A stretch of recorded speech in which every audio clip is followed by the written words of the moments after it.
नमस्कार दोस्तों, Manu short hand classes में आपका हार्दिक स्वागत है।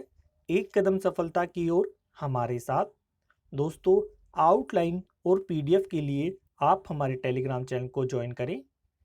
डिक्टेशन स्टार्ट होगी 90 शब्द प्रति मिनट ठीक 3 सेकंड बाद। स्टार्ट। महामारी की दूसरी लहर गई नहीं है, लेकिन अभी से मोदी के भक्तों ने सोशल मीडिया पर उनको श्रेय देना शुरू कर दिया है। कोरोना को हराने का पिछले सप्ताह प्रधानमंत्री ने राष्ट्र को संबोधित करते हुए कहा कि केंद्र सरकार टीकों की खरीदारी की जिम्मेदारी वापस ले रही है। अपने हाथों में अपनी सरकार की एक बहुत बड़ी गलती को सुधारा ऐसा करके, लेकिन इस गलती को स्वीकारा नहीं, उल्टा इस गलती का दोष थोप दिया राज्य सरकारों पर, यह कहते हुए कि कई मुख्यमंत्रियों ने पहले तो उनको चिट्ठियां लिखकर टीकों को बाजार से खरीदने का अधिकार मांगा था, सो उन्होंने दे दिया। लेकिन अब वही मुख्यमंत्री कहते हैं कि टीकों की खरीदारी सिर्फ भारत सरकार कर सकती है, सो नीति बदली जाएगी अगले हफ्ते से।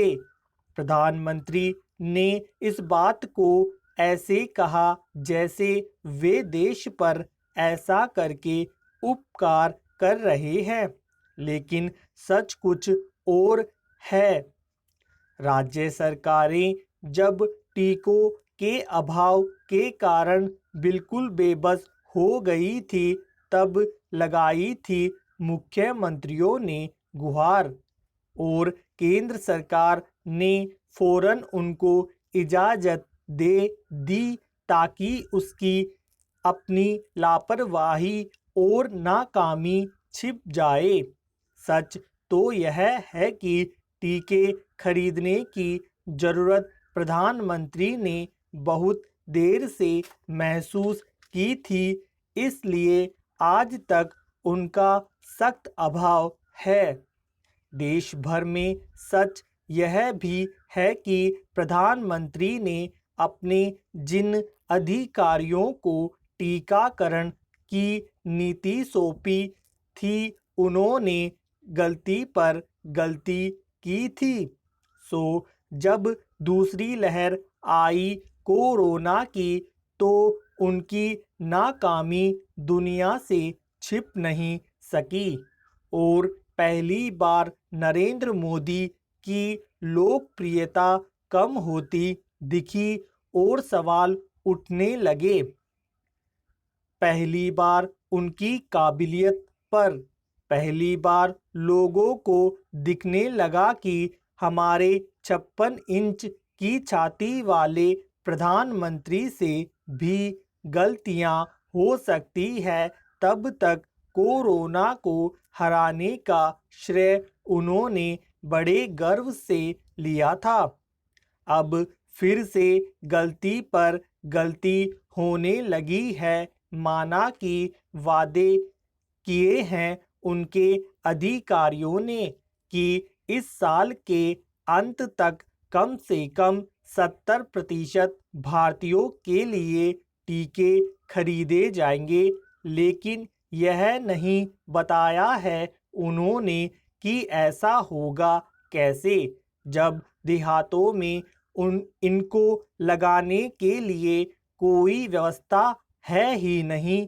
जिन गांवों में स्वास्थ्य केंद्र हैं, वहां न डॉक्टर हैं, न नर्स, और न ही कोई स्वास्थ्य कर्मी जिनको प्रशिक्षित किया गया है अभी तक टीकाकरण के लिए। सबसे बुरा हाल है उत्तर प्रदेश और बिहार में, लेकिन अच्छा हाल कहीं पर नहीं है। केंद्र सरकार को अभी से राज्य सरकारों की सहायता करनी चाहिए। टीकाकरण की व्यवस्था देहातों में युद्ध स्तर पर करने के लिए प्रधानमंत्री ने अपने भाषण में इस तरफ इशारा तक नहीं किया। उनका अधिकतर भाषण अपनी पीठ थपथपाने में जाया हुआ। सो अब उनके भक्त और भारतीय जनता पार्टी के प्रवक्ता लग गए हैं इस झूठ को फैलाने में कि जितनी तेजी से टीके लग रहे हैं भारत में, उतनी तेजी से विकसित देशों में भी नहीं लग रहे हैं। धन्यवाद।